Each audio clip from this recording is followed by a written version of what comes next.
pero os la pusisteis cuando lo publicamos en redes sociales. Es nuestra primera invitada a la Mere, así que por favor demos un gran aplauso a la editora de Minotauro, Vicky Hidalgo.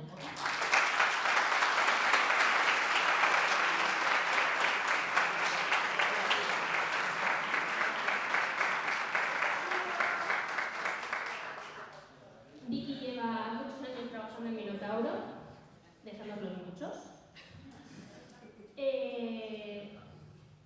Todos tenéis conciencia de que se están reeditando muchísimas cosas. Ella nos va a hablar un poquito, ¿no?, del proceso de edición, de toma de decisiones dentro de la editorial, lo que se puede contar. Ella hará primero su exposición, ¿vale? Y luego abriremos un turno de preguntas. Para las preguntas tenemos un micrófono inalámbrico, por favor levantáis la mano y os daremos paso. A ver qué va llegando más gente. Rezagados, ¿no?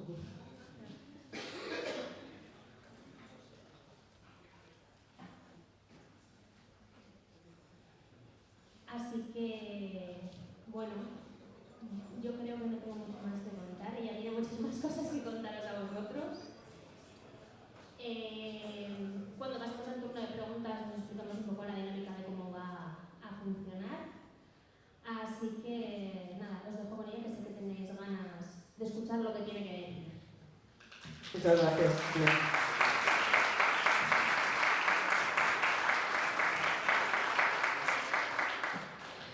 Pues nada, muchas gracias por venir. La verdad es que estoy súper contenta de estar aquí. Esto fue una encerrona un poco en la que me metí yo sola. Quiero decir, primero me presenté voluntaria y cuando Irene me llamó y me dijo 20, dice, uy, va en serio. Pero me hace mucha ilusión. Yo creo que desde Minotauro hemos estado unos años un poco más alejados y es importante que estemos cerca de la sociedad Tolkien. Al final vosotros sois un poco el lector ideal que tenemos y a quien referimos nuestro trabajo, en el sentido de que hay muchos tipos de lectores, pero Tolkien es un catálogo para un lector especializado. Hay mucha gente que sabe mucho de Tolkien, hay mucha gente que vive apasionadamente la literatura de Tolkien. Para nosotros es importante estar cerca de vosotros y que vosotros sepáis lo que hacemos, entendáis cómo funciona la editorial, por qué tomamos las decisiones que tomamos y también tomar nota de lo que pensáis, de vuestras preocupaciones, de, bueno, cómo veis el trabajo que estamos haciendo, evidentemente. Entonces, bueno, me han dicho que inauguro. Esto, por un lado, me tranquiliza, porque por lo menos voy a ser durante media hora a lo mejor de la Estelcon 2023. A partir de entonces ya veremos. Pero bueno, también me pone el listón muy alto, así que nada, un placer estar aquí con vosotros hoy. Yo os voy a hablar sobre la edición de Tolkien. Creo que es importante matizar que no puedo hablaros sobre Tolkien porque probablemente no pueda enseñaros nada que no sepáis ya sobre Tolkien. Entonces, bueno, vamos a hablar un poco de cómo trabajamos en la editorial, próximos proyectos, nuestros objetivos principales en los últimos años y qué hemos estado haciendo. Para que entendáis un poco de dónde venimos, nosotros en 2016-17, como ha dicho Irene, yo llevo muchos años trabajando en Minotauro, desde 2006-2007, son unos cuantos, pero hace 5 o 6 años hicimos una reorganización de grupo. Y esto nos llevó a cambiar el área donde estaba Minotauro, desde un área que era el área especializada, esto quiere decir que estábamos con sellos de romántica, con sellos New Age, con sellos un poco de ensayo, ¿no?, metidos en una especie de cajón desastre, y nos fuimos con los chicos de Planeta Cómic, que evidentemente están mucho más cerca de lo que nosotros hacemos y del público al que nos dirigimos. Podréis ver que la dirección de la editorial ha cambiado un poco y que estamos haciendo cosas distintas, y la mayor parte de esto es debido a este cambio organizativo. Desde mi punto de vista hemos hecho muchas cosas que están muy bien, como decía Irene, recuperaciones, reediciones, las revisiones, nos queda muchísimo camino por andar. Pero bueno, creo que estamos en el buen paso, por lo menos los primeros pasos para nosotros han sido importantes. Entonces, bueno, os cuento un poco. Aquí tenéis presentación, os voy a ir explicando y comento. Hola, ahora. Es que creo que estoy tocando algo, ¿verdad? No toco. Vale, entonces bueno, en cuanto a objetivos, para nosotros un objetivo muy importante es la difusión de la marca. Ediciones Minotauro lleva desde el año 55 en marcha. Son muchos años. Es verdad que Tolkien, yo lo he estado comprobando y he rescatado el primer contrato que tenemos de Señor de los Anillos y es del año 70. Estos son 25 años después de que empezara Minotauro.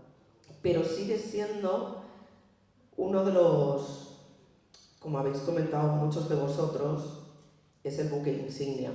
Tolkien sigue siendo súper importante en nuestro catálogo. Mucha de la gente que nos reconoce por Tolkien. Así que, a pesar de que Minotauro es un catálogo que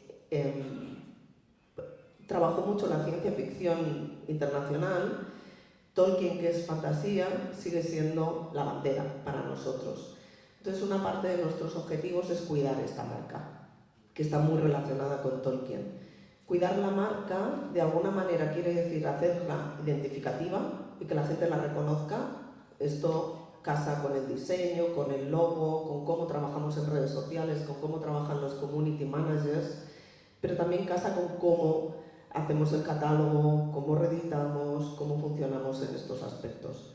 Entonces, bueno, os traigo un poco, aquí veis, por ejemplo, un quesito en lo que sigue siendo Tolkien en nuestro catálogo, que ahora mismo es el 22%, y un catálogo así lo que os contaba es que necesita actualizarse para llegar a nuevos lectores. Es cierto que los hábitos de lectura han cambiado una barbaridad en los últimos 20 años, las redes sociales están cambiando cómo los lectores acceden a la información, cómo nosotros posicionamos, cómo la editorial un poco se abre al público. Cuando empezamos a hablar en nuestra nueva andadura de cómo íbamos a enfocar Minotauro y Tolkien a partir de entonces, nos fuimos a ver cómo teníamos los armarios de archivo, porque el archivo en Planeta de Minotauro sigue estando en la planta -4. El edificio Planeta era la antigua banca catalana y dicen las leyendas que hay una caja fuerte que también está llena de libros. Entonces hay como 4 pisos hacia abajo y donde están los Morlocks, ahí tenemos el archivo. Entonces de vez en cuando bajamos, esto también nos ayuda a hacer una bajada a la realidad, me ayuda mucho a descubrir cosas que yo tenía fuera de mi mente, ¿no? Por ejemplo, ostras, este libro todavía no lo hemos recuperado, nunca supe que habíamos hecho esto.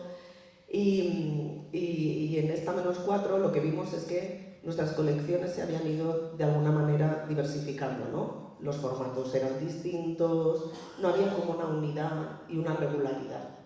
Y lo primero que pensamos fue que necesitábamos hacer un nuevo diseño.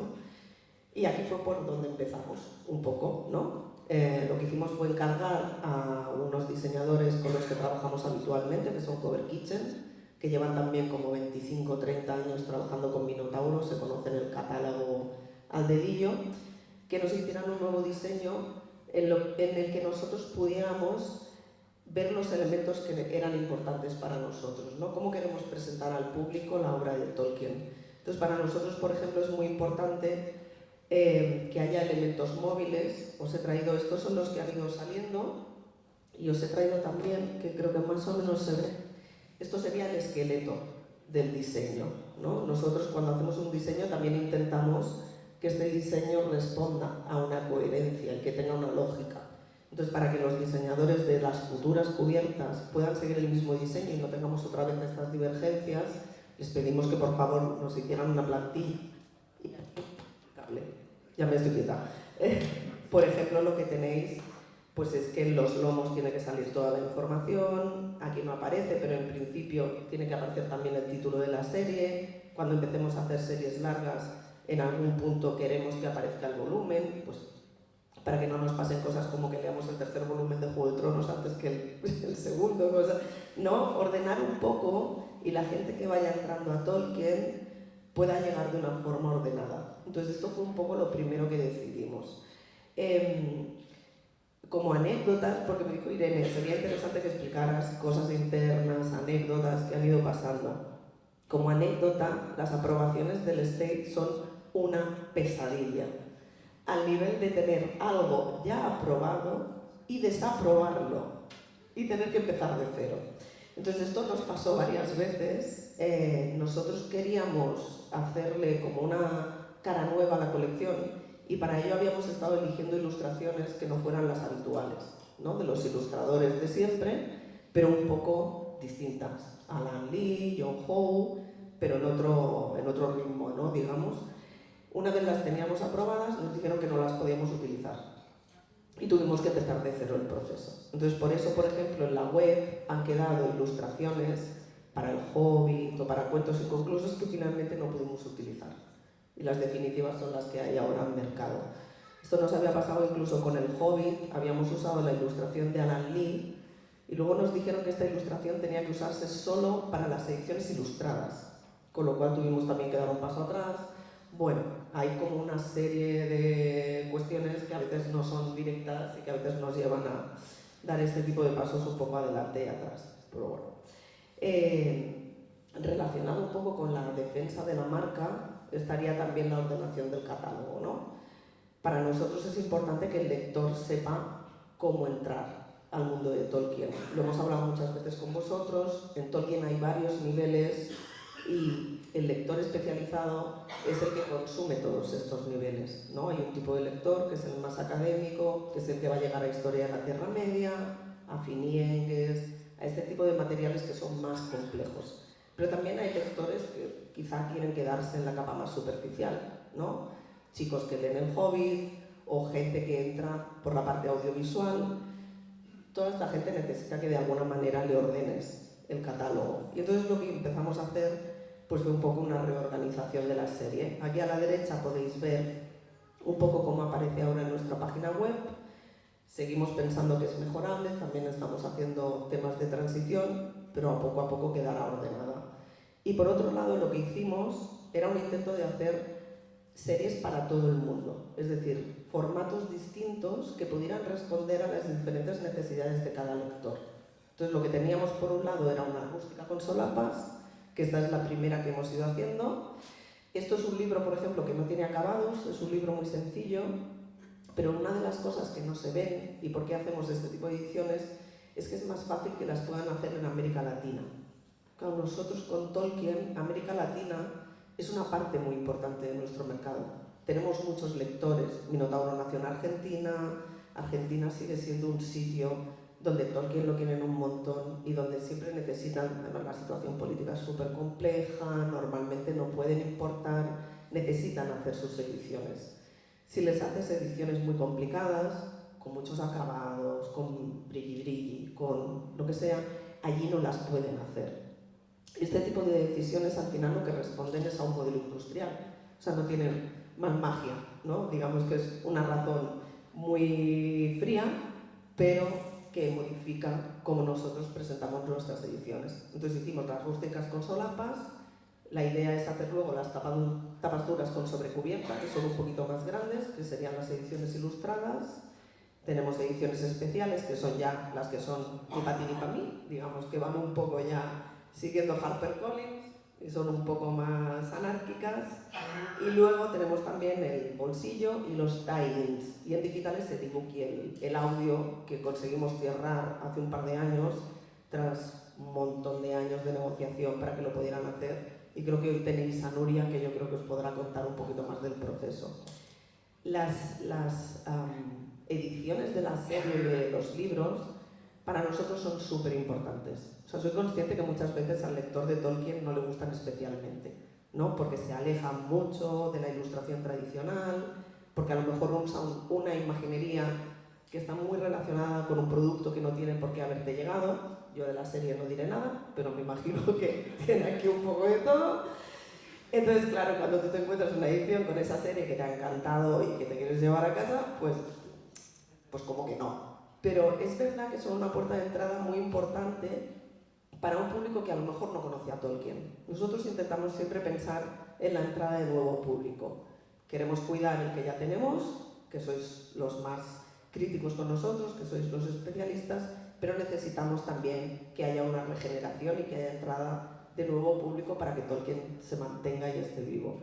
Entonces, este nuevo público, que muchas veces entra por lo audiovisual, porque es verdad que esto también ha cambiado muchísimo con los chicos jóvenes. Yo he estado un montón de años yendo al Salón del Manga, teníamos un rinconcito de Minotauro, y los chicos más jóvenes lo primero que cogen es lo ilustrado. O sea, a ellos les enseñas El Señor de los Anillos Omnibus o algo que solo tiene letra y se agobian. Esto es una realidad. Entonces también hay que acompañarlos de otra manera. Y el ilustrado para ellos es súper importante. Entonces yo creo que el tie-in, por ejemplo, ayuda a que esta gente que conoce la serie o conoce las pelis también pueda entrar, ¿no? Y a partir de ahí pueden crecer y tienen muchísimas capas que descubrir. Pero bueno, también hay que dejarles como su puntito de entrada o su puerta abierta para que la parte visual los lleve. Entonces, bueno, esto es un poco lo que hemos estado reordenando y yo creo que las ediciones sí que responden a estos formatos y luego iremos experimentando, que esta es la parte un poco más divertida, ¿no? Por otro lado, todos estos objetivos nos llevan un poco también al principal, que seguramente sea el más ambicioso, que es ser el mayor catálogo en lengua extranjera de Tolkien. Esto significa que por detrás de HarperCollins, que son los que tienen el mayor catálogo porque son los chicos que tienen los derechos, probablemente somos los que tienen el mayor número de referencias. Hemos hecho mucha limpieza durante los últimos años, con lo cual sí que ha ido bajando el número de referencias, pero ahora mismo tenemos 50 referencias vivas en el catálogo. Intentamos además representar todas las distintas cosas que se van haciendo y un poco pues que haya representación de lo ilustrado, de lo más infantil, de lo académico, hacer un catálogo comprensivo de alguna manera, ¿no? Entonces nosotros este intento de alimentar el catálogo lo hacemos a través de lo que llamamos el plan editorial. Es curioso ver, y esto dentro de la casa siempre causa bastante diversión, cómo de un autor que lleva 30 y 50 años muerto, sí, porque fue el 50 aniversario hace poco, se puede hacer un plan de novedades para 2024 de más de 20 títulos, entre recuperaciones y novedades puras, que luego os contaré un poquito. Entonces, el trabajo de Minotauro y del plan editorial de Minotauro para Tolkien sigue siendo ingente. Es una parte muy importante de lo que nosotros hacemos. Nos lleva muchas horas y sigue siendo principal. Este plan editorial lo hacemos a través de dos ramas. Digamos que tenemos las novedades por un lado y que aquí lo que seguimos muy de cerca es HarperCollins, ¿no? Además son ediciones que cada vez llegan más rápido al público español. La globalización pues es una de las cosas que nos ha traído, ¿no? Que ahora te puedes ir a Londres y te puedes traer una caja o una maleta llena de las novedades de HarperCollins que hacen allí. Estáis cerca de estas ediciones, las conocéis, sabéis cómo son los acabados, tenéis el catálogo a mano, las podéis pedir. Entonces a nosotros esto nos exige estar muy cerca de lo que están haciendo ellos. Nos vemos en las ferias, tenemos comunicación constante, si no cada día, cada semana seguro. Y las novedades que nos van presentando ellos intentamos incorporarlas a la mayor velocidad posible. Hay veces que nos cuesta un poco más, porque ellos básicamente lo que están haciendo ahora son nuevas ediciones, ampliación de ensayos, nueva edición de las cartas, ediciones ilustradas de Silmarillion, que a nosotros todavía vamos un pasito por detrás, con las revisiones, etc. Pero nuestra intención es ir muy, muy cerca de ellos, porque además sabemos que sois un público que muchos ya estáis leyendo en inglés y que si no os damos ese material durante el año, probablemente iréis a comprarlo en inglés, con lo cual esto a nosotros nos hace necesitar un poquito de velocidad. Así que bueno, ahí estamos. Y por otro lado intentamos también tener un catálogo amplio en otro tipo de títulos. Por ejemplo, hay Inside Edition, se hizo el tarot del Señor de los Anillos, nos pareció interesante incorporarlo. Además es de Tomás Hijo, que es un ilustrador alucinante y maravilloso, con lo cual bueno, tiene que estar en Minotauro. Con Octopus, que pertenece a Shed, también hacemos muchas impresiones juntos, que son aquellos chiquititos de colores, de David Day. Digamos que una parte del catálogo de Tolkien también es ir dando cabida a estas ediciones que a lo mejor no vienen de aquí, ¿no? O los libros de recetas, que han sido súper populares y que si puedo y me da tiempo, mire luego a la charla de cocina. O sea que hay un público que también está demandando contenidos que a lo mejor no son el core. Y nosotros intentamos darle cabida en Minotauro también. Y por otro lado lo que estamos haciendo son las recuperaciones. Entonces esto es un poco la madre del cordero, ¿no? Digamos que las recuperaciones era un tema con el que nos ha costado ponernos mucho, pero ahora estamos intentando que sea una parte importante del catálogo.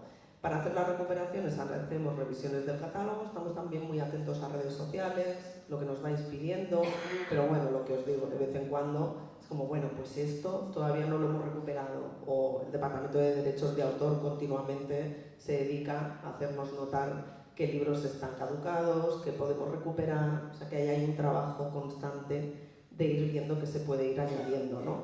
Por otro lado está la revisión de las obras.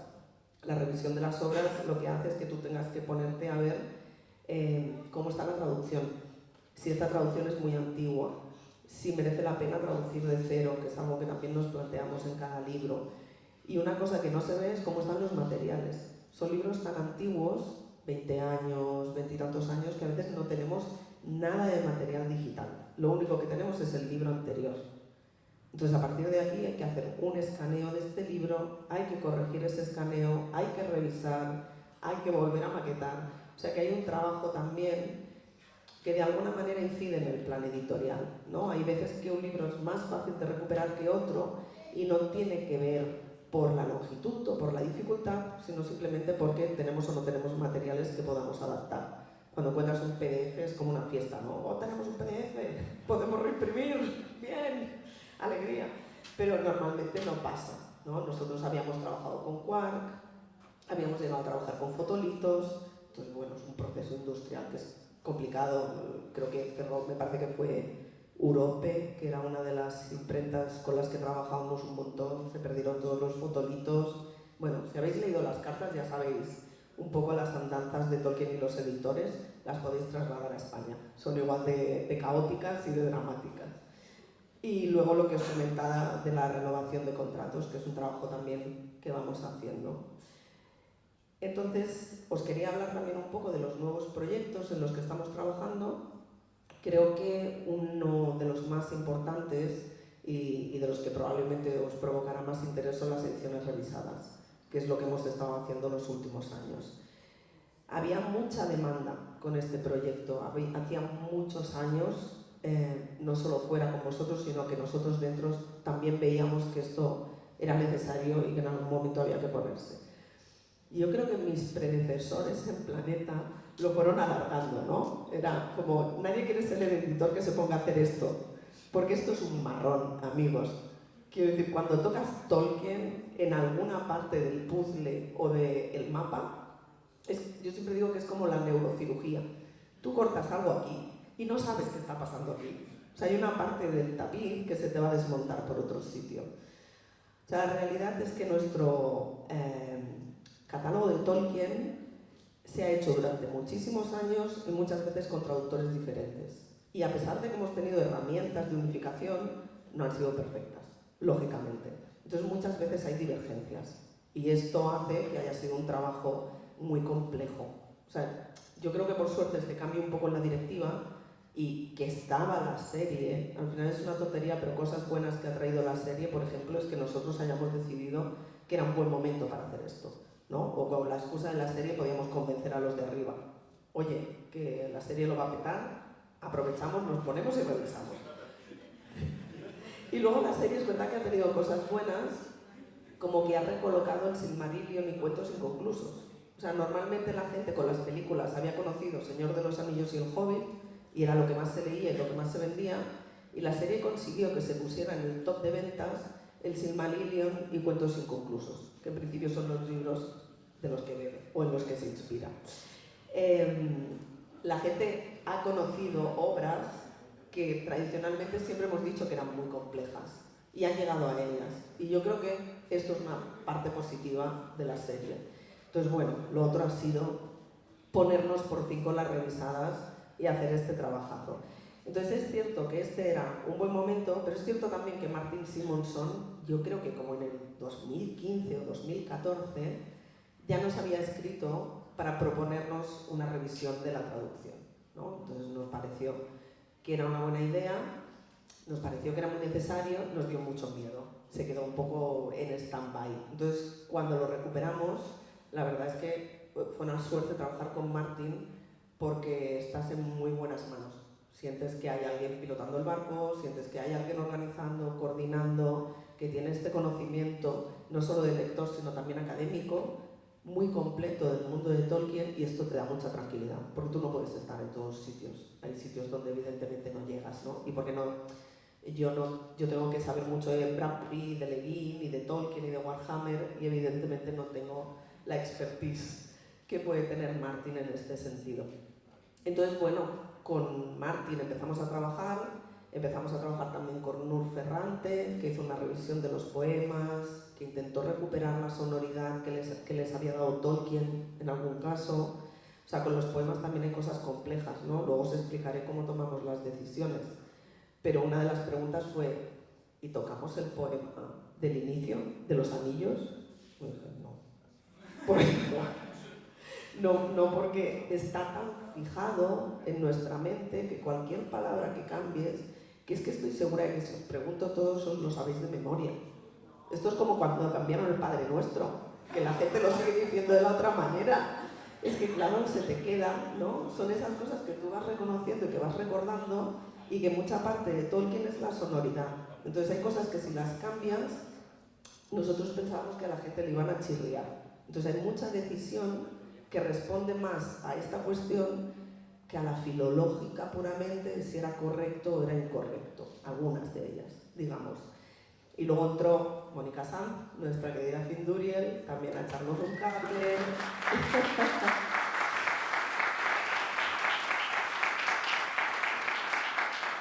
Que tengo que decir que nos ha salvado la vida con el segundo y el tercer volumen, porque madre mía, yo creo que le quedó más fácil probablemente. Y luego teníamos a Fernando Pezayelo, que rehizo mucho de los mapas y que es un crack y que me voy a tener que ir a Alicante a verlo porque ya me han dicho que ahora está el coro. Criatura del bosque era. O sea, lo de criatura es una barbaridad. El tío, luego os comentaré, pero es que se hizo una revisión de los mapas en un fin de semana. Porque me dijo Mónica, Vicky, que estaría bien revisar las runas del Hobbit. Y yo, ¿cómo revisar? No, porque es que siguen en inglés. Y yo, no puede ser, pero si este libro tiene 50 años. Sí, siguen en inglés. Me fui a la edición en catalán y en la edición en catalán las habían traducido. Yo no me lo puedo creer. No me lo puedo creer. Y bueno, dije, no lo podemos dejar pasar, claro, ya que tenemos la oportunidad de reeditar. Entonces llamé a Criatura y le dije, Fernando, te hago una putada porque tenemos esto, es que lo necesito para el lunes, porque entrábamos en imprenta. Me encanta, Vicky, no te preocupes. Me he tomado 3 cafés y estoy a tope. Y me estuvo enviando audios todo el fin de semana, rehizo a mano todas las runas y luego ya se había emocionado y empezó a decirme, no, y la runa de la puerta también la cambiamos. Digo, que la runa de la puerta también está, claro, porque es y tiene que ser west. Digo, joder. La runa de la puerta. Rehizo la tipografía del mapa. Pues claro, normalmente lo que hacemos muchas veces cuando es tipográfico y es manual es sustituirlo por una tipografía que está hecha como de imprenta y nunca tiene el mismo aire. El mapa pierde muchísimo. Porque son procesos que a veces o contratas a alguien que te lo haga de cero o es imposible que te quede bien. Pues Criatura se puso a hacer el mapa de cero, toda la tipografía a manini, había recuperado tipografía del propio Tolkien de los mapas para reutilizar sus letras, en plan la M la tengo, la tal la tengo, dijo la Ñ no hay manera de encontrarla, me la hago. Y me dijo, parezco un psicópata porque tengo un montón de letritas cortadas y parece que estoy enviando cartas de amenaza a alguien. Y esto fue brutal. Y entonces nos ha quedado una edición del Hobbit que yo creo que probablemente la más cercana a la original y que tiene esto que nunca se había hecho. Y esto además es que a mí no se me ocurrió, yo no tenía ni idea. O sea, si no tienes un equipo como Mónica, como Criatura, como Martin y como Nur, es imposible que llegues a estos niveles de apreciación, ¿no? Entonces, para mí, trabajar con un equipo que tiene contacto con la sociedad Tolkien, que son miembros, que conocen la obra, es que no es importante, es imprescindible, pues si no, de esta no sales. Entonces, bueno, hay una parte de ayuda de los expertos, luego hay una parte de que tuvimos que decidir qué hacíamos con la traducción que ya existía, y por ejemplo había casos, como en Francia, donde decidieron hacer una traducción nueva. Y nosotros en algún momento nos planteamos si este era el camino. Era una decisión súper importante porque esto podía cambiarlo absolutamente todo. Pues imagínate que haces una traducción nueva, cambian los términos y todo lo que tienes no te sirve. Las películas van por otro lado, los juegos de rol van por otro lado. O sea, cambiar la traducción es como empezar de cero, prácticamente. Aparte de que tendría que seguir la nomenclatura, todas las directrices que dio Tolkien para la traducción de términos. Estuvimos siguiendo un poco lo que pasó en Francia y vimos que en Francia tampoco había como una decisión del público clara, ¿no? Creemos que a la gente más joven la traducción nueva les parecía genial y que entraban muy bien en ella, y a la gente a lo mejor más mayor le costaba más, estaban más acostumbrados a la traducción anterior. Y lo que decidimos fue mantener la nuestra. Es verdad que nuestra traducción, el primer volumen es de Porrúa, creo que como Luis Domènech, con lo cual tiene un cordón umbilical muy fuerte con el corazón de Minotauro, porque fue el fundador. Y por otro lado, tiene una sonoridad, o sea, la figura de Porrúa, para quien no la conozca mucho, es de un señor que nace en Galicia, pero con 2-3 años se va a vivir a Argentina. Y este señor, toda su formación fue argentina.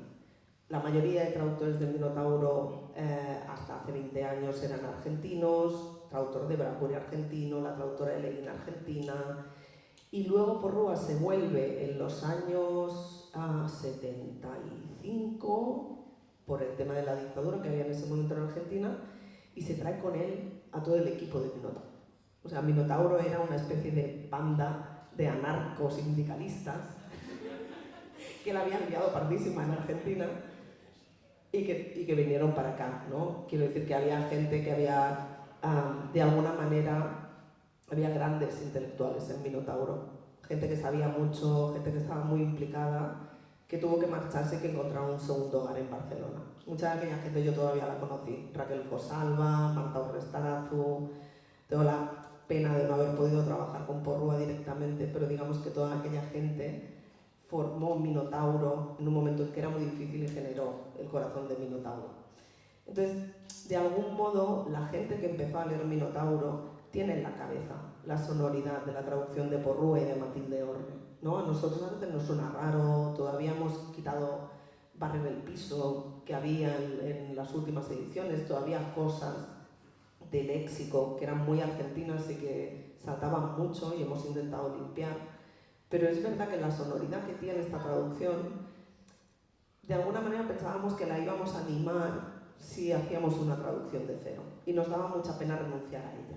Con lo cual, creo que cuando llegó la propuesta de Martin de hacer una revisión y de corregir, además Martin nos envió un documento súper exhaustivo de las cosas que sería bueno cambiar, términos que estaban mal traducidos o cosas que faltaban, que con Mónica también hemos ido descubriendo, ¿no? Pues aquí 2 palabras que no se tradujeron, este término no es correcto, hay una confusión de muchas incoherencias también de diferentes términos. Entonces nuestra decisión fue apostar por lo que teníamos. Y bueno, vamos trabajando en ello y ya me contaréis qué tal os parece. Y luego un poco también lo que os contaba, ¿no? Que al haber diferentes traductores, o sea, en las traducciones de Tolkien había trabajado Porrúa, había trabajado Matilde Orne, había trabajado Rubén Masera, Estela Gutiérrez también trabajó. Quiero decir que hay una serie de libros que han ido, El Hobbit, creo que también era de, no sé, era Luis Domènech también. Hay divergencias de términos.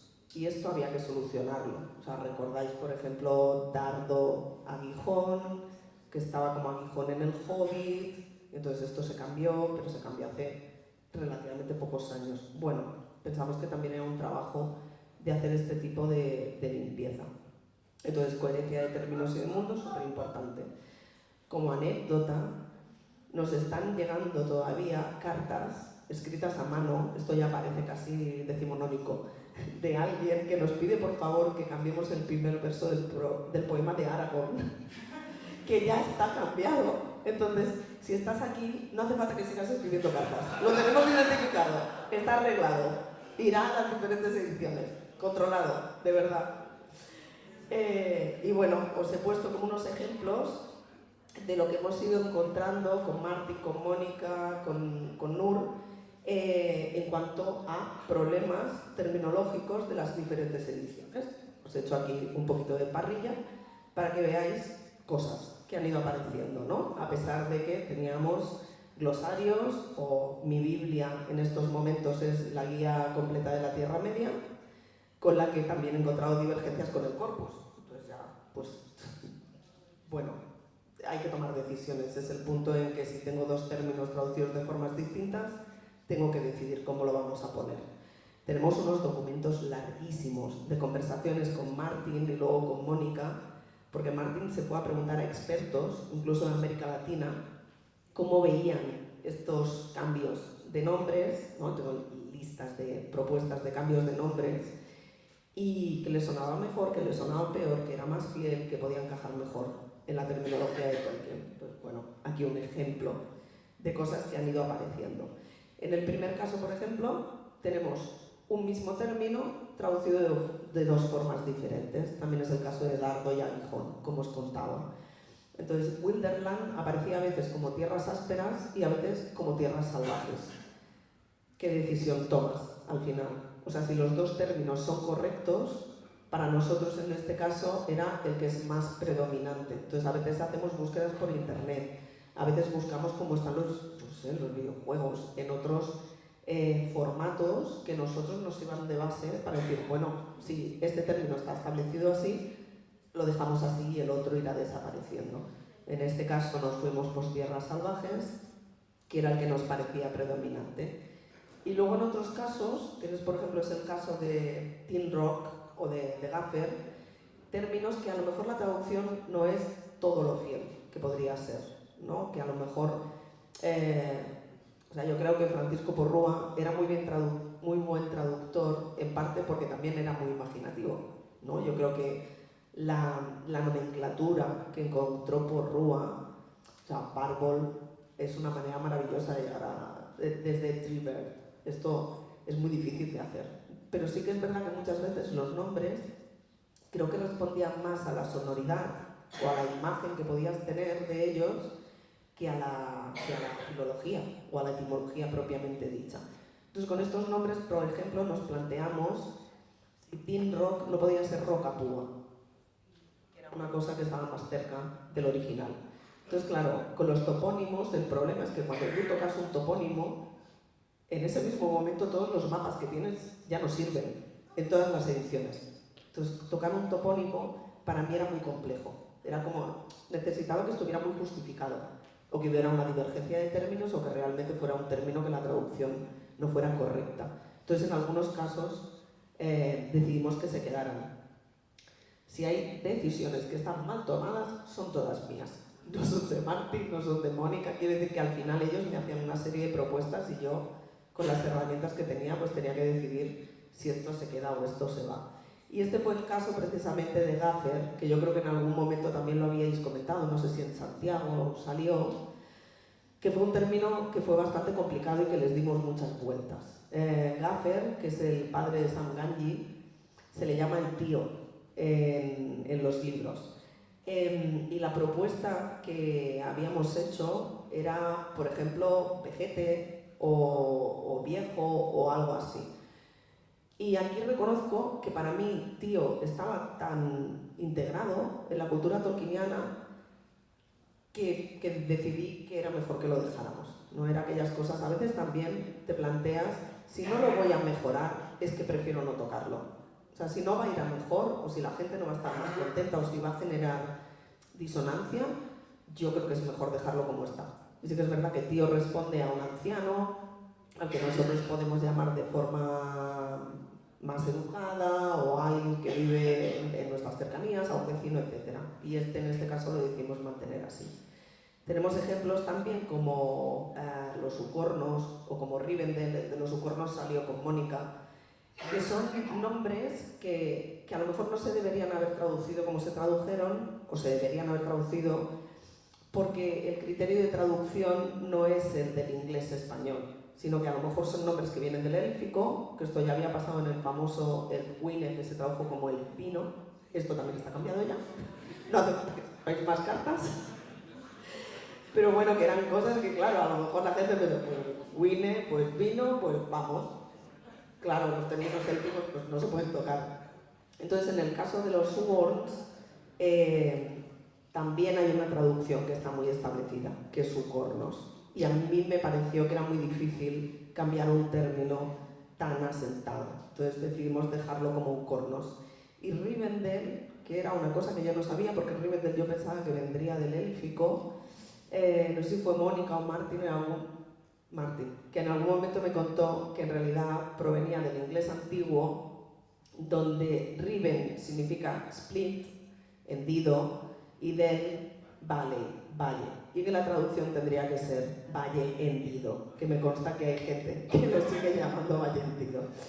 Entonces, claro, aquí fue como, ¿voy a ser la editora que va a cambiar Rivendell por valle hendido? No. El que venga cuando yo me jubile, si lo quiere hacer, es libre de hacerlo, y sé que muchos probablemente en vuestra casa, o si hacéis vuestras propias traducciones, elegiréis libremente cómo lo queréis traducir. Me pareció que era un término que estaba tan asentado que era un error cambiarlo, aunque no fuera fiel del todo. Entonces, bueno, pues así se quedó. Y luego tenemos otro ejemplo que yo lo llamo, que es este del final, Tolkien himself, que es cuando Tolkien decide poner 3 nombres súper parecidos a cosas diferentes, como Dunland, que son las tierras brunas, Brownlands, que son las tierras pardas, o Darklands, que son las tierras oscuras. Para saber si aquí hay un error en la traducción, lo único que puedes hacer es irte al original. Y esto requiere un cotejo continuo. Y este tipo de terminología es una pesadilla. Pero bueno, yo creo que lo hemos resuelto bastante bien. Entonces, lo que os he puesto al lado es la libreta, que es esto, por si luego tenéis curiosidad. O sea, el índice con el que muchos años se trabajó era una libreta de teléfonos, de telefonillos, con los nombres escritos. Digamos que esto es el glosario que había, ¿no? Bueno, tiene un regusto así arcaico, es bonito, es divertido, pero útil, pues bueno, de aquella manera. Entonces, este problema de hay 3 términos que se parecen, también lo tuvo mi predecesora Raquel Fosalva, que como veis puso tierras brunas, no, oscuras, no, brunas. Bueno, estas son las cosas divertidas, con Tolkien no te aburres, y es parte también de aprender a editar a Tolkien. Entonces os he traído también un par de ejemplos de los glosarios que teníamos o herramientas con las que habíamos ido trabajando. Todo esto lo hemos ido perfeccionando, pero esto, como yo no tiro nada, a pesar de que mi jefe me dice que lo tire todo, pues todavía guardo una carpeta con este tipo de cosas, porque al final, aunque ahora mismo no nos sean útiles, a mí me parece que forma parte de la historia de la editorial, ¿no? Hay esto y hay esto, que sigue siendo también un glosario que hizo Raquel en su día, y como veis, nosotros como Tolkien también aprovechábamos la parte de atrás de las hojas. Y lo que tenéis a la derecha es una hoja de petición de material original para valorar modelo de Edasa, porque Minotauro nació con Edasa y durante muchos años estuvieron muy relacionados hasta que vinieron a España, luego ya se separaron. Porrúa descubrió, por cierto, a Cortázar con Rayuela y a Gabriel García Márquez con 100 años de soledad. Si no sabéis esta historia, creo que hay una biografía además ahora, con lo cual este señor, vamos, hay que hacerle un monumento. Y bueno, se aprovechaban las páginas y esto es documentación que hemos ido encontrando. Entonces, os sigo contando también... sí, aquí tenía también anécdota. Raquel Fosalva, lo que pasa es que no recuerdo qué personajes eran, pero cuando llegué a la editorial, aparte de decirme te tienes que leer por lo menos un par de volúmenes de la historia de la Tierra Media para saber de qué va esto, me explicaba que Matilde Orne, cuando traducía Señor de los Anillos, tenía 2 sillas y que se iba cambiando de silla en los diálogos dependiendo de qué personaje hablara. Que yo creo que esto lo hacía con Gollum y con Sméagol. O con Frodo, creo que era Gollum Sméagol. Me parece maravilloso pensar en Matilde Orne cambiando de silla cada 2 por 3 para ponerse en la mente esquizofrénica de Gollum Sméagol.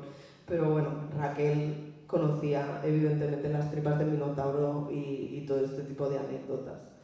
Cierro inciso y seguimos con otros aspectos que estuvimos trabajando en las ediciones revisadas, como por ejemplo lo que os contaba antes, ¿no? Recuperación de elementos, los mapas, las runas. Tengo siempre la sensación de que hay algo que se me escapa en Tolkien. Da igual que esté 6 meses dándole vueltas a una nueva edición, siempre hay algo que falta.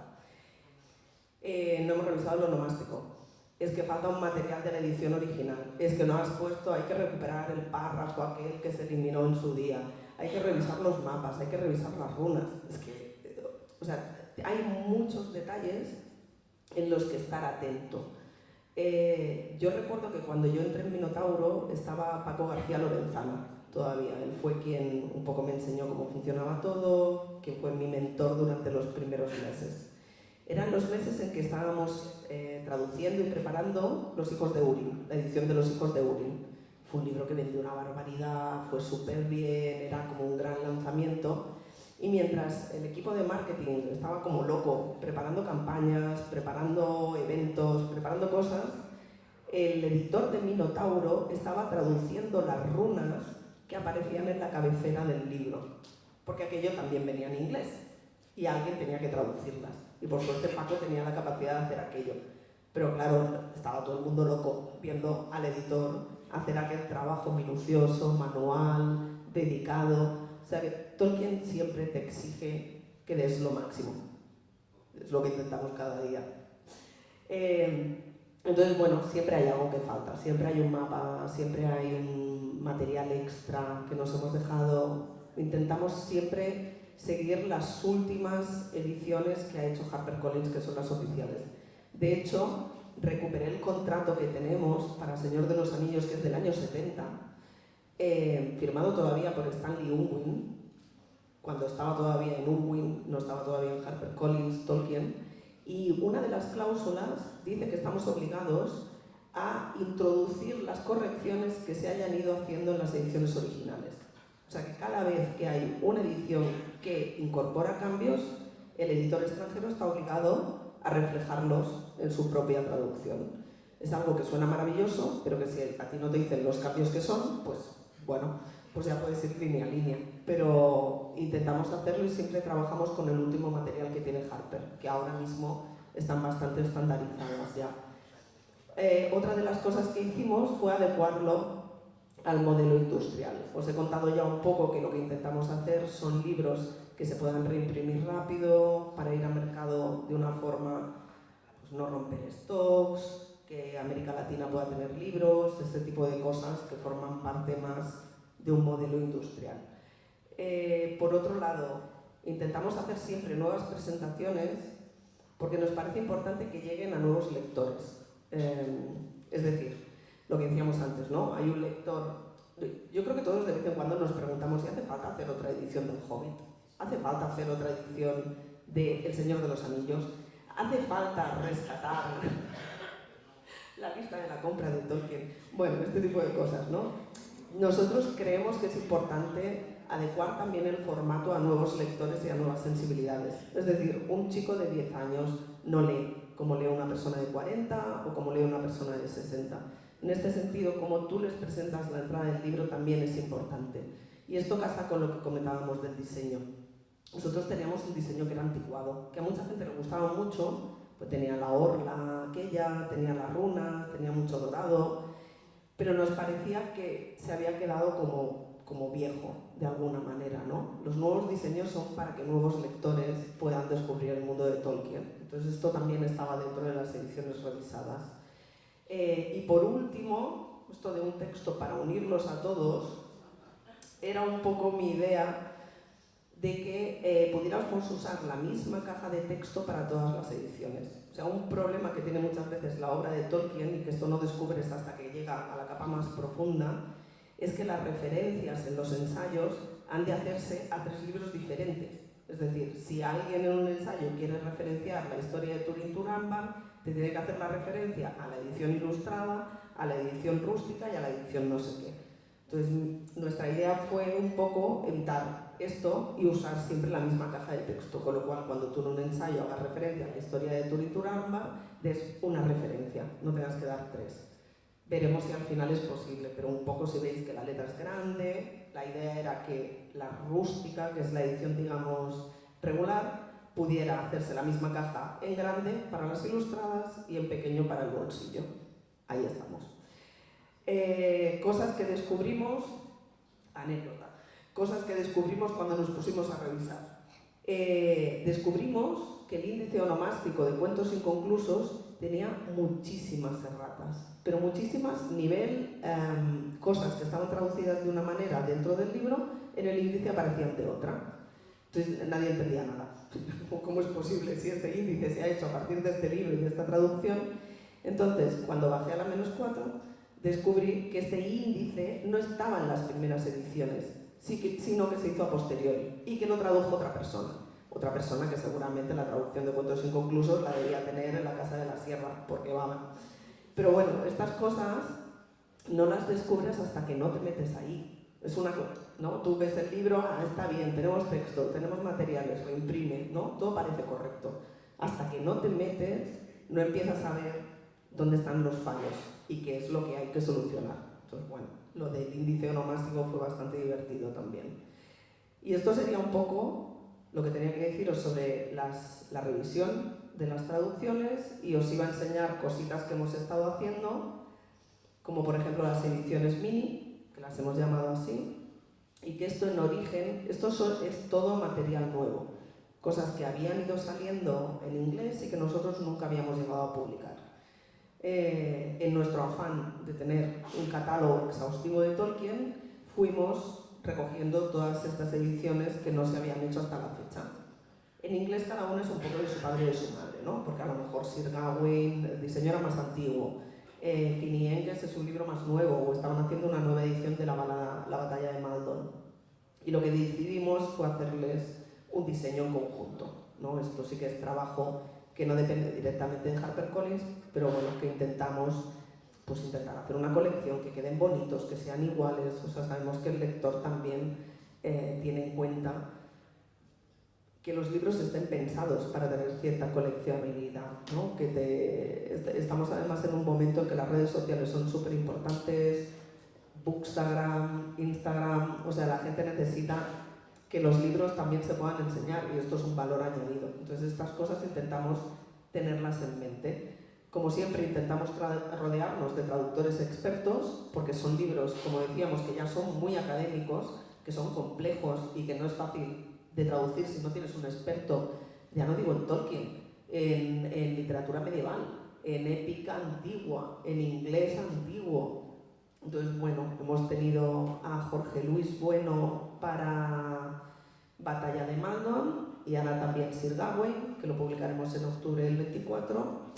Bernardo Santano Moreno y Fernando Cinducas han hecho Balada de Atro. Además, Bernardo estuvo muchos años planteándonos el proyecto, y cuando por fin lo sacamos me dio mucha alegría poder decirle que nos encantaría que lo tradujera, y lo han hecho súper bien.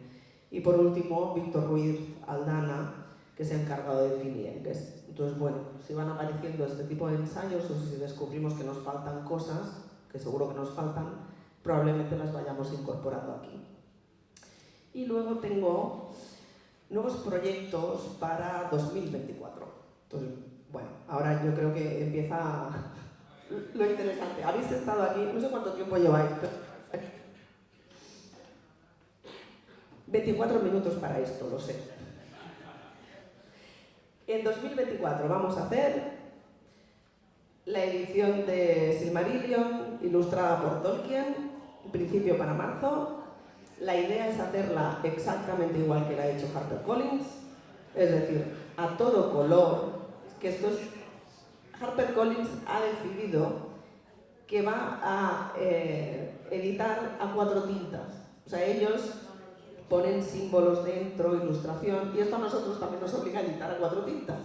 Y no es fácil. Pero bueno, nuestra idea, no sé si lo habéis visto, seguro que muchos lo habéis visto, tiene los cantos en élfico, en color verde, esto es una sobrecubierta que se quita. La idea es hacerlo exactamente igual, un poquito más grande, para que encaje en la línea de ilustrados.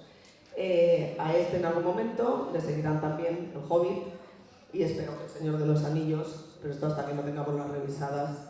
Pero bueno, iremos haciendo con la traducción revisada.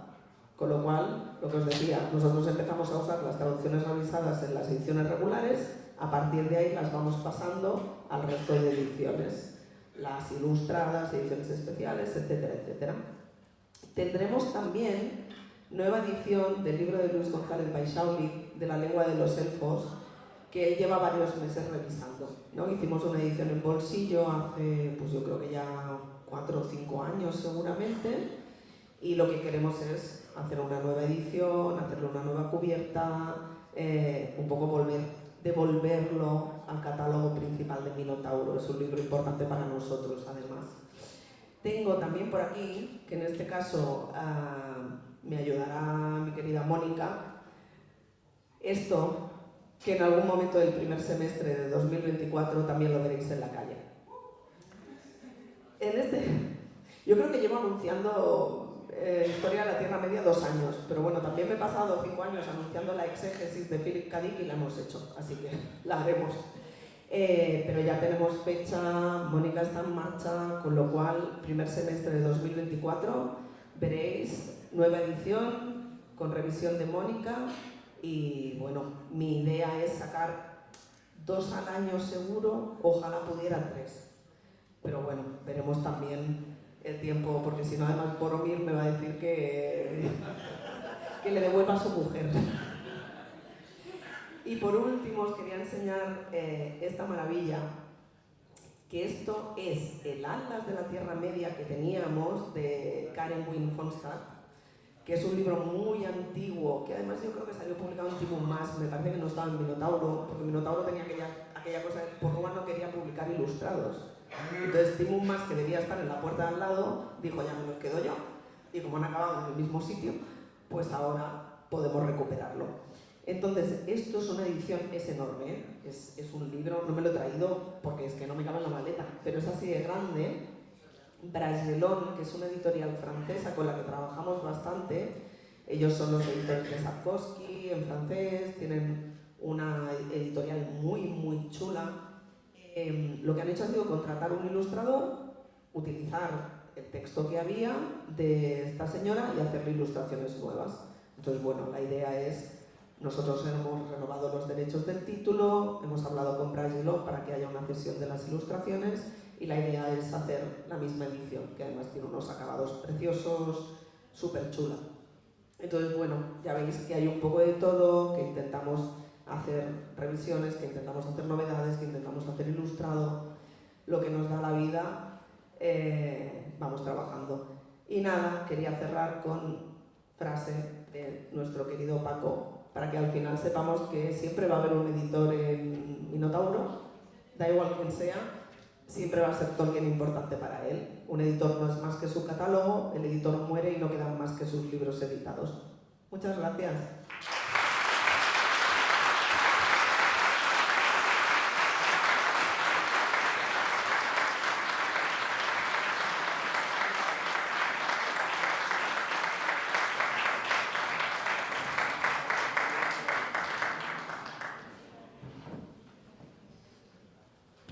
Pues muchas gracias, Vicky. Yo creo que nos has sacado de dudas de muchas cosas.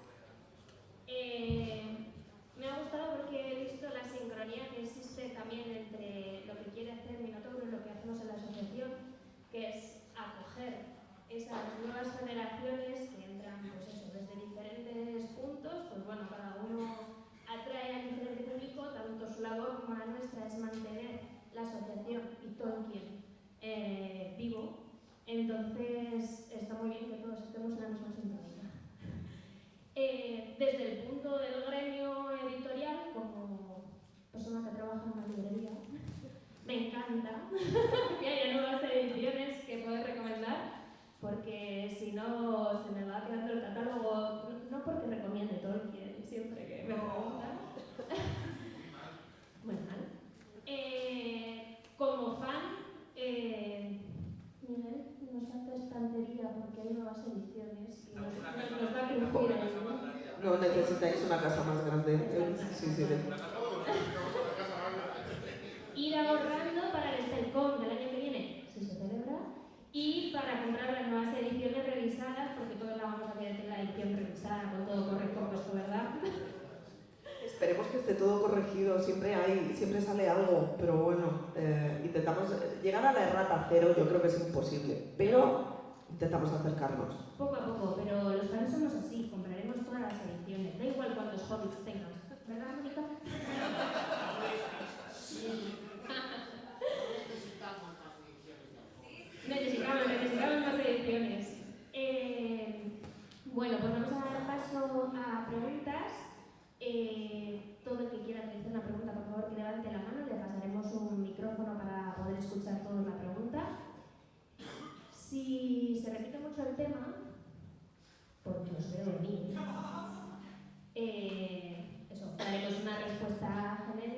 y luego si queréis hacerle más preguntas, yo creo que sin acosarla mucho, por favor, después de que termine la charla, podéis hacer una disertación sobre ello, ¿vale? Así que damos comienzo. Aquí en primera fila. Veo pocas, estaba más asustada. Hola.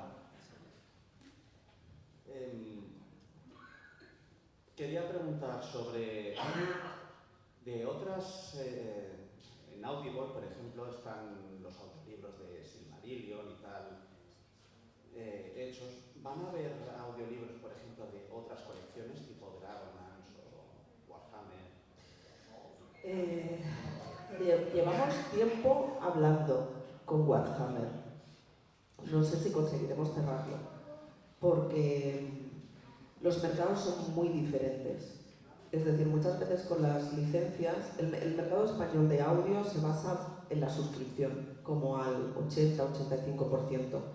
Esto en el mercado, en el modelo anglosajón, cuesta mucho convencerlos de que necesitas suscripción. Ellos van todo con descarga, porque entonces hay un pago por la descarga, si es suscripción, haces un pago por toda la suscripción, esto a ver cómo lo repartes. Digamos que es un modelo mucho más complejo, pero que para nosotros es el habitual.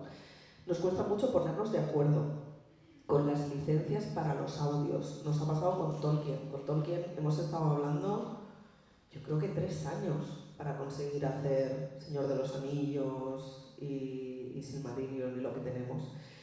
Nuestra idea siempre es traer algo que es importante dar algo a todo tipo de público. Es decir, cuando empezaron los formatos digitales, yo recuerdo cuando empezó el ebook y todos los editores, cuando yo era editora junior, no me sacaban a ningún sitio, me tenían en la mesa encadenada, volvieron todos los editores de la feria de Frankfurt diciendo: ¡Ah, se acaba el mundo, es el apocalipsis, el libro digital va a acabar con el libro físico, no vamos a vender nada. Y no pasó. Entonces, lo que ha demostrado el mercado poquito a poco es que son públicos que van sumando. Es decir, un lector o un escuchador, lo que sea, de un formato audio no está dejando de comprarte un libro en papel, está leyendo más, porque tiempo que antes tenía que destinar a otra cosa, como conducir o limpiar la casa o pasear al perro, lo aprovecha y de paso te escucha un audio de la herejía de Horus o de lo que sea. Entonces, bueno, nuestra idea es ir sumando, ¿no? Porque nos parece importante que todo el mundo pueda leer, escuchar lo que sea de la manera que les sea más cómoda posible. Espero que en algún momento consigamos llegar a un acuerdo con Games Workshop y podamos al menos hacer una... O sea, no hace falta hacerlos todos, tenemos un catálogo brutal de Warhammer, no podríamos tampoco, pero por lo menos hacer una selección. Y con Dragonlance y Reino la idea en principio es la misma. Entonces, a ver. De hecho, ahora que comentas el catálogo que tenéis de Warhammer y todo eso, se perdieron muchos libros de Warhammer cuando Tim Burton, bueno, en aquella época. ¿Volverán esos libros que se perdieron? Hay cosas que van volviendo, sí, como las golondrinas, ¿no? Las oscuras golondrinas vuelven, pero aquellas que aprendieron nuestros nombres, esas no vuelven. Alguna volverá. Estamos siempre muy atentos a lo que vais pidiendo en redes sociales. Esto también nos ayuda, porque hay una parte del equipo que ha cambiado y porque también es como un trabajo de Morlock en la -4, mirando qué libros teníamos y qué libros no teníamos. Cuando nosotros perdimos la licencia, tuvimos que destruir todo lo que teníamos en ese momento en almacén. Claro, cuando... ¡Vente a mi casa! No te caben, te digo que no te caben. No tengo libros de los que se perdieron. No, sí, el archivo está, pero claro, también es un trabajo de cuando encuentras el tiempo y te deja Tolkien, pues bajas y miras a ver qué te falta de Warhammer. Pero digamos que no pudimos rescatar todo lo que se perdió en ese momento, vamos rescatando poquito a poco. La idea es que sí, que se vayan recuperando libros. Siguiente pregunta. Sí, aquí no sé si podrás responder, pero bueno, has dicho que Tolkien supone como un 20 y pico % del catálogo. ¿En cifra de ventas es un porcentaje parecido o está desproporcionado hacia un lado o hacia otro? No, esto es ventas. Sí, sí, sí. Esto en el catálogo real no te sabría decir, puede que sea más, pero sí, sí, son un poco lo que nos supone a nosotros al año tener Tolkien en el catálogo. Había sido mucho más en el pasado, es verdad que Minotauro se apoyaba muchísimo en Tolkien. Esto por un lado es muy positivo, pero por otro lado digamos que es relativamente peligroso, ¿no? Tener todo en un autor, aunque la relación con HarperCollins es muy buena, la relación con el estate, yo creo que están contentos con nosotros, con todo lo que estamos haciendo y representación de sus títulos en nuestro catálogo, etc. Pero en los últimos años hemos intentado diversificar un poco más. Entonces hemos intentado hacer cosas nuevas. Ursula K. Le Guin, también teníamos una deuda pendiente recuperándola, recuperación de bibliotecas clásicas, Ray Bradbury, William Gibson, Philip K. Dick. No vamos a entrar. Es que entonces no acabamos. Que no acabamos. E intentar hacer cosas nuevas. Minotauro Ilustrados, acabamos de abrir una línea de novelas que vienen directamente de Asia, Japón, China, iremos sacando cositas también por ahí. Tolkien al final siempre es como nuestro suelo, ¿no? Pero necesitas tener una base formada de más cosas. Pero de momento el 22% de las ventas siguen siendo Tolkien. Pero si nos ayudáis, esto puede crecer. Si vengo el año que viene es el 25, yo no me quejaré. Sí, hola, ¿qué tal? Yo tenía dos preguntas. Quería preguntar, primero, si tenéis pensado sacar la nueva edición revisada y ampliada de Cartas de Tolkien, que, bueno, es un libro que yo creo que mucha gente de aquí y fuera de aquí está deseosa de conseguir. Y también cuándo, si lo tenéis. Yo sé que lo tenéis en estudio, porque os acoso cíclicamente con esta pregunta. Y sé que lo tenéis en estudio, pero bueno, no sé si nos puedes avanzar algo. Y luego, también en esta línea, no sé si tenéis en estudio el libro de Los Inklings de Humphrey Carpenter, que está publicado por HarperCollins y en español lo sacó en 2008 una editorial que ya desapareció, en una edición bastante mejorable. No sé si a lo mejor Minotauro quizá se anime a sacarla. Sé que otras editoriales han estado detrás de este libro y que HarperCollins no se lo va a ceder a ninguna otra, mientras Minotauro no quiera publicarla. Y como de momento nos ha dicho que no, pues muchas gracias. A ti. ¿Eres Elia? No, es que tenía que ver Elia en algún momento también, no sé si al final. Y como Elia siempre es la que me pregunta sobre Tolkien, la respuesta a las dos cosas es sí durante 2024.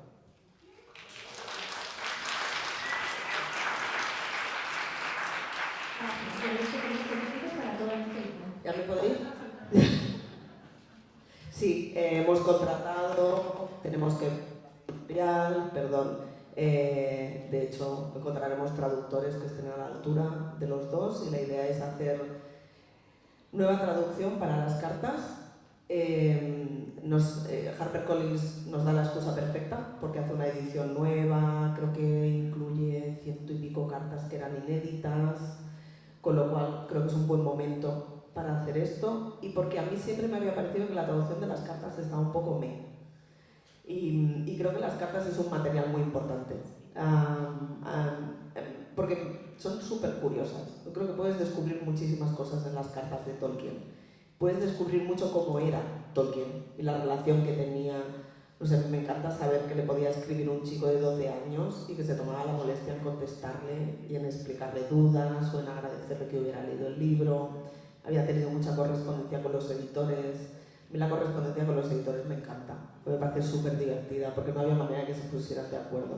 O sea, yo creo que tenían esta relación de amor-odio, de quiero hacerlo en un volumen, quiero que tenga un papel especial, ilustraciones, y el editor con las manos en la cabeza pensando, es que me va a hundir el barco, ¿no? Entonces, es divertido como todo esto ha ido cambiando. Todo esto es muy caro, todo lo que me estás Esto es muy caro. JRR no se puede, no hay dinero. Entonces, bueno, también te dan mucho contexto del proceso editorial, de cómo funcionó, de cómo, por ejemplo, las ediciones en UK y en USA en algún momento divergieron porque las erratas no se estaban incorporando a la vez, no se estaba siguiendo la misma edición. Esto lo arreglaron, creo que fue con la edición de Hammond School, que fue un poco la que fijó y quedó como la edición definitiva, que además entonces dijeron, pero se nos han colado erratas nuevas. Es como cada vez que haces un proceso nuevo hay erratas que se te cuelan. Pero era divertido ver cómo, creo que es en este caso que Tolkien explica que no sé si fueron los impresores ingleses o los americanos, que a alguien se le cayó las planchas de edición y que tuvieron que montarlo de cero, porque antes lo que se hacía, la caja de texto la llamamos caja de texto porque lo que había era una caja, literalmente, donde dentro se ponían los tipos que eran las letras. No os descubro nada nuevo. Entonces, alguien tuvo que montarlo de cero y lo que montó fue la edición anterior. Entonces, Tolkien, creo que también la figura es interesante en las cartas porque ves que es alguien continuamente luchando contra Goliat, ¿no? Intentando que la edición sea definitiva. Creo que el corpus de Tolkien es tan orgánico que era como alguien luchando contra un dragón, era imposible dominarlo. Entonces las cartas reflejan muy bien todas estas preocupaciones, las relaciones que tenía con otra gente, con ilustradores. Es un material imprescindible, no digo ya para académicos, yo creo que es un material imprescindible para cualquiera que tenga cierta curiosidad en la figura. Entonces, yo creo que la nueva traducción es, con la edición nueva va a ser uno de los highlights del 24 segurísimo, tenemos muchas ganas de atacarla. Y nada, y si Mónica quiere me acompañará en la aventura.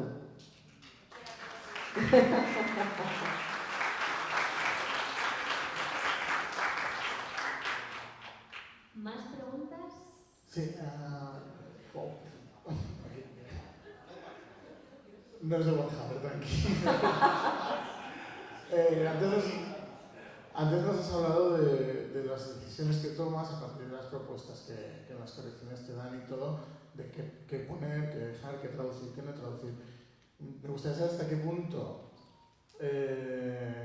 sois conscientes los editores, concretamente de Tolkien, de que al tomar esas decisiones no solo estáis cambiando una edición de un libro, sino que estáis sentando la base de todo lo que será la cultura Tolkien en castellano en España y en América.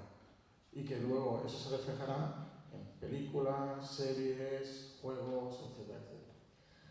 Intentamos ser conscientes sin que nos paralice, ¿no? Porque yo creo que hay cosas que es indiscutible que las tienes que cambiar. O sea, no se han producido de manera incorrecta, cosas que son muy, flagrantes, no las puedes no tocar. Pero sí somos conscientes de cómo eso va a cambiar todo lo que cuelga de ahí. Yo creo que somos muy conscientes en Minotauro de que los libros siguen siendo el núcleo y que todo bebe de los libros. Entonces esto por un lado nos da mucha tranquilidad y paz espiritual, pues siempre van a estar ahí. Y por otro lado es una responsabilidad. Tú sabes que todo lo que toques, además tú no puedes luego echar marcha atrás con un término. He cambiado esto, pero me equivoqué. Pues nada, cuando reedite no vuelvo a cambiar. No es tan fácil, eso va a quedar fijado. Entonces, muchas veces le damos muchas vueltas. Yo confío mucho en el criterio también de los expertos. Sé que nunca vamos a hacer felices a todo el mundo, esto me parece imposible. Yo creo que Tolkien ha llegado a un punto que cada persona y cada lector tiene una visión de Tolkien propia, única, porque es personal, ¿no? Y hay cosas que a la gente le resuenan de una manera y tú ahí no puedes entrar. Pero intentamos ser muy conscientes de cómo va a afectar a todo lo demás. Nos equivocamos. O sea, al final cuando tomas decisiones te equivocas. Las tomas con la mejor voluntad y bueno, puede ser que alguna la tengamos que echar para atrás, pero vaya, yo creo que en principio tampoco me estaba mirando porque una de nuestras herramientas también es el Departamento de Traducción Irreverente de la universidad, que no sé si hay alguien por aquí. Gracias. Porque ha sido durante muchos años una herramienta para consultar las erratas, ¿no? Y para ir limpiándolo hasta que nos pusimos con la revisión profunda y muchas estaban ya arregladas. Pero bueno, incluso en este caso hay veces que difieres, ¿no? Que hay como, es que este término ahora no lo puedo tocar porque es que me va a destrozar, no sé, pues el mapa entero o algo que está ya súper fijado. Lo intentamos, creo que a veces también ser demasiado consciente igual o es bueno, hay que confiar también. Siguiente pregunta. A ver, bueno, un pequeño tirón de orejas. A ver, yo entiendo que hay decisiones que se tienen que tomar, pero sois conscientes que hubo, creo que un mes o por ahí, entre la salida de la nueva edición y de las ediciones revisadas.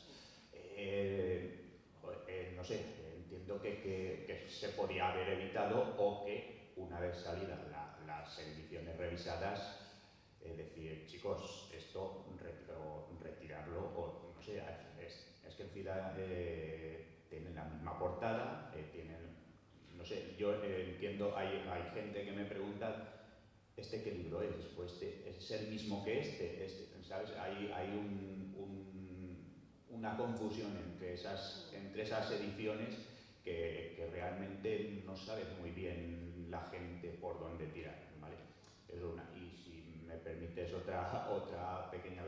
Esta es has hablado de un texto para gobernarlos a todos antes y tal. A mí siempre yo he sido muy fan del sistema de citas de Ardarazón, ¿vale? No sé si lo conocéis, los más viejunos entiendo que sí, los más nuevecitos a lo mejor no. Bueno, es un sistema de citas que correlaciona los párrafos inglés, castellano, y así no tienes que decir, pues, de tal libro, tal... quiero decir, entonces, a lo mejor se podría implementar en un futuro, y entonces es tan sencillo como decir, oye, bueno, pues es un numerito, un capítulo y un párrafo, y ya está. Simplemente, pues, no sé. Vale. Lo conozco, pero no estoy muy puesta en él, honestamente. Me lo comentó Carlos, que nos vimos en verano, y entonces él, precisamente hablando de este tema y de que había sido algo que habíamos querido hacer, me comentó, hay este sistema de referencia, échale un vistazo, os puede ser útil. Y es una cosa que tengo pendiente de mirar. Porque esta idea tan guay de si mantenemos la caja no habrá este problema, probablemente en algún momento hará aguas. Porque cuando empiezas a hacer ómnibus o cuando empiezas a hacer otro tipo de ediciones, es que la caja se te va a mover.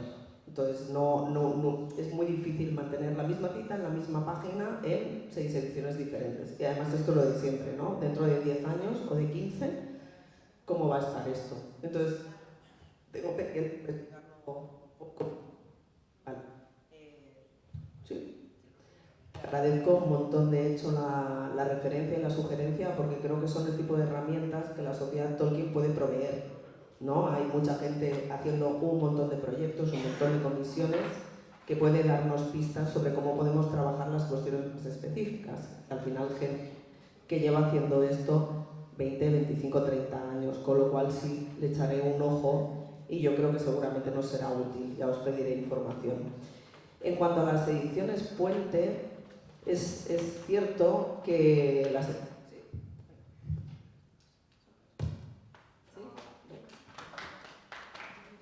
Espera, no aplaudáis todavía. ¿Se oye? ¿Sí? Perfecto. Yeah, por fin. El tema de la serie nos pilló en un momento en que no nos daba tiempo a hacer las revisiones como las queríamos hacer. Esto, cuando dejéis de grabar, diré que había gente en la editorial que quería que las hiciéramos en 6 meses. Revisión de Señor de los Anillos, El Hobbit, Cuentos Inconclusos y Silmarillion. Why not? Todo va seguro que todo va genial. Si lo hacemos así, vamos. Que dividiéramos el equipo, que las tenía que hacer, entonces nos enrocamos diciendo que esto lo tenía que hacer un solo equipo, que tenía que haber un coordinador, que fue Martín, que tenía que vigilar a una persona y que necesitaba tiempo, porque si no, no lo íbamos a arreglar, lo íbamos a hacer peor. Nos llevará, yo creo, al final entre 2 y 3 años hacer lo que consideramos el corpus principal: Señor de los Anillos, Hobbit, Cuentos Inconclusos, Silmarillion, creo que no me dejo nada. Y durante este tiempo, claro, la serie arrancaba, teníamos presión para sacar nuevas ediciones. Y por eso decidimos hacer una edición puente, que fue esta tapadura que tiene como la cubierta en papel. Ya me he paseado por las librerías y he visto que la cubierta en papel es preciosa y que cuando la tienes 2 semanas en librería es un desastre. Tomo nota, porque se deshace. Tú además lo sabes, es que me pasé por la FNAC. Confirmo. Porque es muy bonita, pero cualquier roce que le hagas, como es papel que no está protegido, con un plástico, lleva un barniz, pero un barniz al final no lo va a proteger de meterlo en caja, sacarlo de la caja, las devoluciones. Bueno, pues ha sido bonito hacerlas, pasaremos a hacer otra cosa que no dure 6 meses.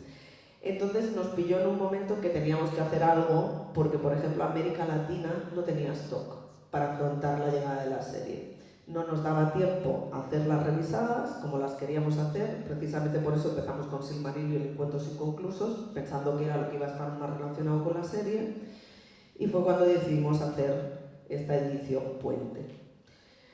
Quizá la comunicación podía haber sido más directa o más explicativa. Tampoco teníamos muy claro cuándo íbamos a poder sacar las revisadas, ¿no? Porque, bueno, yo me he pasado puentes de la Purísima revisando en casa, el equipo ha estado a tope, Martín, Nur, todos hemos trabajado un poco a contrarreloj para que saliera. Entonces, bueno, la idea es que esta edición puente desaparezca en algún momento y que nos quedemos ya con la colección organizada, pero sí que es cierto que para mucha gente entiendo que fuera un poco pues una putada, ¿no? De pues me he comprado estas y ahora ¡tarán! Están las revisadas.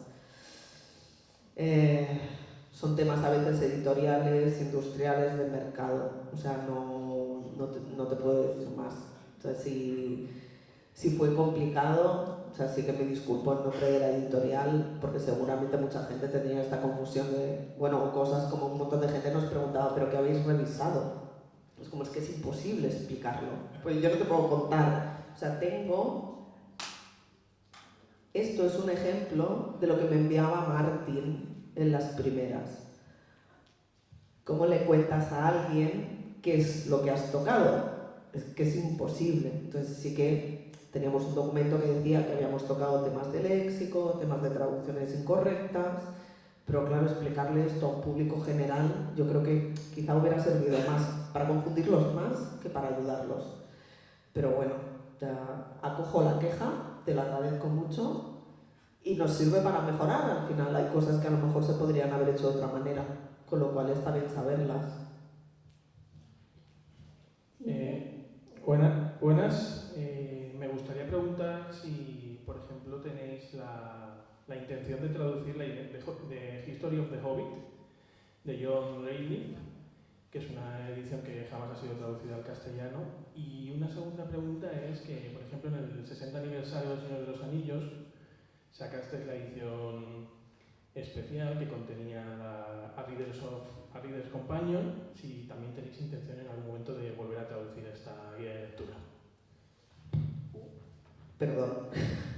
Para la primera, The History of the Hobbit es un libro que me miro con mucho cariño y que me gustaría incorporar al catálogo en algún momento. De momento no hay planes, pero bueno, es uno de estos que decimos como que están ahí, que llevan mucho tiempo y que sería guay, así que espero que en algún momento os pueda contar que lo editaremos.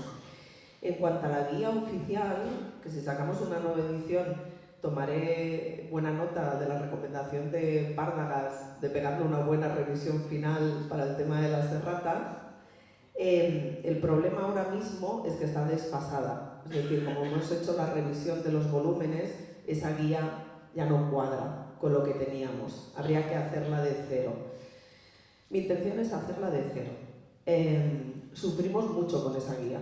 O sea, yo recuerdo estar, yo y la otra editora, ella estaba de vacaciones y estaba revisando la guía, y yo volvía del trabajo y la llevaba impresa a trozos y la iba revisando por el camino. O sea, yo creo que nos quitó, lleva sangre de editora esa guía oficial, nos quitó varios años de vida, pero la idea es recuperarla en algún momento, cuando se pueda, sí. Quedan muchas preguntas, Mirnae tiene ahí 1, 2, 3, 4, 5, vale. Quedan 5 minutos solamente. Les voy a dar el paso a Mirnae, ¿vale? Que es el que siempre me toca por turno. Y los demás podremos hablar tranquilamente sin agobios en la Si me invitáis a una cerveza, yo puedo estar un rato respondiendo preguntas, no hay problema. No tengo nada más que hacer ahora mismo. Así que, Mirna. Sí, bueno, la que yo quería que hacer es la de las cartas, ya la han hecho, perfecto. Tengo una delegada de un miembro de mi SMIAL que me pregunta por si está en el plan editorial la reedición de Tolkien, artista e ilustrador, que es un libro que le gustará mucho a Selva Cala, no sé si anda por ahí, y a mucha otra gente también. Ya lo tenemos, artista e ilustrador, yo creo que está anunciado incluso. Hay nueva edición, me parece que es en febrero. Perfecto. Sí. Pues nada, muchas gracias a todos por asistir a la charla. Muchas gracias, Vicky, por haber aguantado aquí una temporada de nuestras preguntas. Cuando queráis, de verdad. Ha sido un placer venir. Y de Estoy muy verdad que contenta. muchas